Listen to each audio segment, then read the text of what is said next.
જે સ્થાનિક સ્વરાજ્યની ચૂંટણી છે એમાં ખાસ કરીને જામનગર મહાનગરપાલિકામાં આજે પ્રથમ વખત આમ આદમી પાર્ટી મજબૂતાઈથી લડી રહી છે। લગભગ અમે 49 થી વધુ સીટો ઉપર અત્યારે આમ આદમી પાર્ટી લડી રહી છે।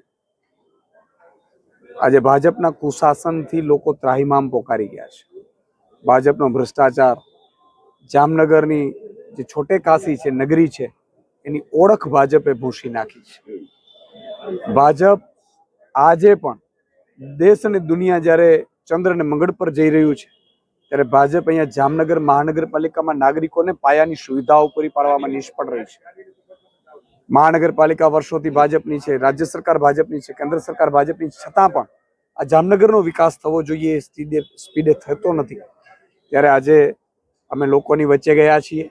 મેં પણ આજે ડોર ટુ ડોરમાં અમારા ઉમેદવારશ્રીઓ સાથે ભાગ લીધો છે અને મને પૂરો વિશ્વાસ છે કે જામનગરની જનતા આમ આદમી પાર્ટી ઉપર વિશ્વાસ મૂકશે। અમે આમ લોકો છીએ, અમે લોકોના કામ કરવા માટે રાજનીતિમાં આવ્યા છીએ, સાચી દિશા મેળવવા માટે, અને જામનગરનો વિકાસ થાય, જામનગર પોતાની ઓળખ જે છોટે કાશી છે એની ઓળખ વધારે ઉભરી આવે એ માટે અમારી ટીમ મહેનત કરવાની છે। ત્યારે હું જામનગરવાસીઓને પણ વિનંતી કરીશ કે તમારી સામે અત્યાર સુધી ભાજપ અને કોંગ્રેસના બટનો હતા, પણ આ વખતે મજબૂતાઈથી બધી સીટો ઉપર ઝાડુનું બટન છે।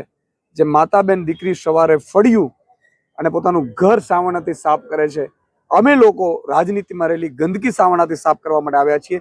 તો સાવરણાનો બટન દબાવજો, મારી વિનંતી છે।